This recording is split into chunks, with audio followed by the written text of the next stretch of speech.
नमस्कार बच्चों, फिर से स्वागत करता हूँ अपने YouTube चैनल में। आज एक नई वीडियो के साथ हाजिर हूँ फिर से।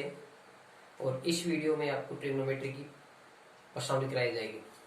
ट्रिग्नोमेट्री के सामान्य से सामान्य, बेसिक से बेसिक बताया जाएगा आपको ट्रिग्नोमेट्री रेशियो के बारे में, ट्रिग्नोमेट्री वैल्यू के बारे में, ट्रिग्नोमेट्री की वैल्यू कैसे निकाली जाती है और इसके जो वैल्यू की जो सारणी वो कैसे याद करनी है। आपको अच्छी तरह से उस सारणी का मान याद करने का तरीका बताऊं और अच्छी तरह से आपको समझ में आएगी। तो चलिए स्टार्ट करते हैं आज की क्लास। आज की क्लास रहेगी वो ट्रिग्नोमेट्री रेशियो की रहेगी। किसकी रहेगी? ट्रिग्नोमेट्री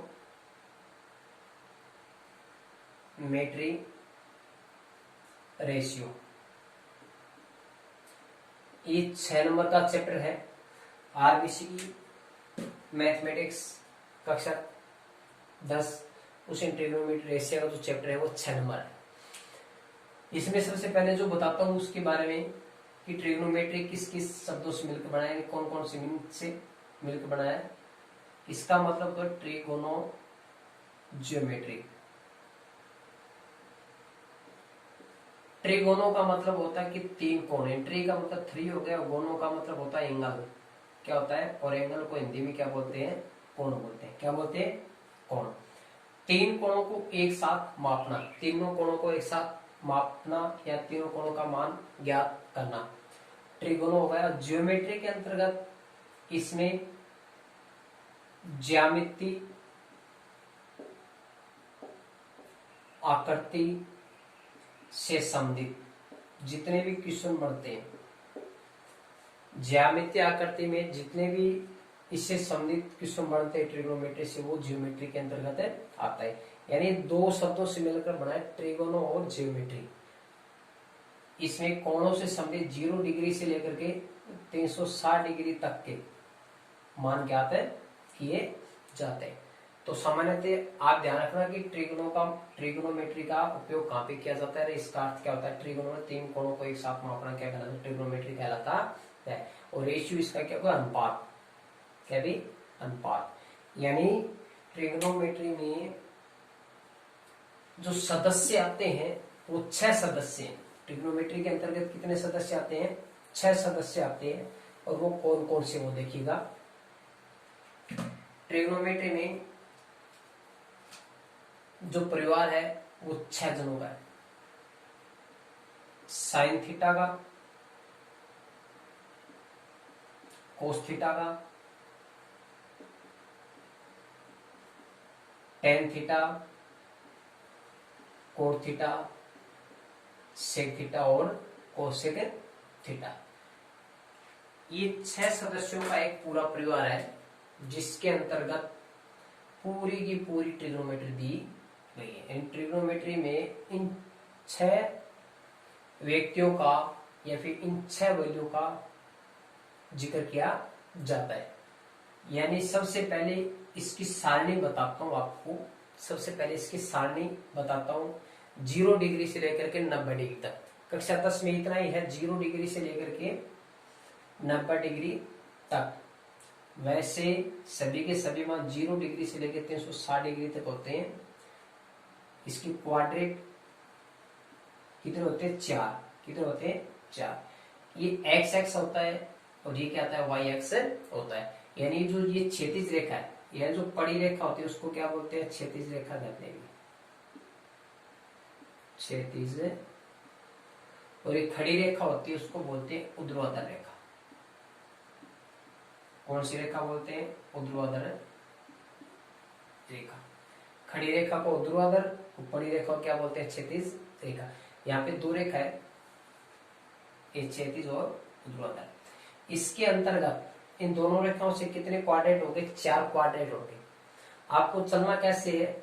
घड़ी की दिशा और घड़ी की विपरीत दिशा। ये देखो, ये घड़ी की दिशा जिसको बोलते हैं क्लॉकवाइज। क्या बोलते हैं? कहते हैं ना नंबर वाइज। क्या बोलते हैं? Name wise, number wise, clockwise. यानी घड़ी की दिशा, घड़ी की दिशा ये होती है। क्या होती है? ये वाली। घड़ी की दिशा को दक्षिणावर्त दिशा भी बोल सकते हो। कौन सी दिशा? आपके सामने शब्द भी आया होगा, दक्षिणावर्त और वामावर्त। दक्षिणावर्त और वामावर्त, दायां पक्ष और वाम पक्ष, दायां पक्ष और वाम पक्ष।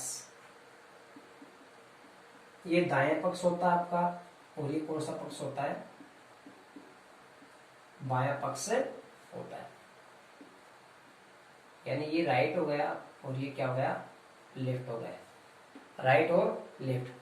तो इस दिशा में घूमना क्या कहलाता है, दक्षिणावर्त कहलाता है। जो घड़ी की दिशा होती है वो दक्षिणावर्त होती है, और इसकी विपरीत दिशा में घूमना, और उस दिशा में विपरीत दिशा में यानी बायां पक्ष, और बायां पक्ष का मतलब हो गया वाम पक्ष। कौन सा हो गया, तो ये जो दिशा कहलाती है वो क्या कहलाती है, वामावर्त कहलाती है। क्या कहलाती है, वामावर्त। सभी को समझ में आ गया होगा दक्षिणावर्त क्या होता है और वामावर्त क्या होता है। घड़ी की दिशा में घूमना यानी क्लॉकवाइज घूमना वो क्या कहलाता है, दक्षिणावर्त कहलाता है। घड़ी की विपरीत दिशा में एंटी क्लॉकवाइज घूमना, और एंटी क्लॉकवाइज घूमना क्या कहलाता है, वामावर्त कहलाता है। तो बात करते हैं हम इसकी क्वाड्रेट की, यानी हिंदी में बोलते हैं इसको चतुर्थांश। क्या बोलते हैं, चतुर्थांश। चतुर्थांश क्यों बोला इसको, चतुर्थांश। अगर इसकी हिंदी करें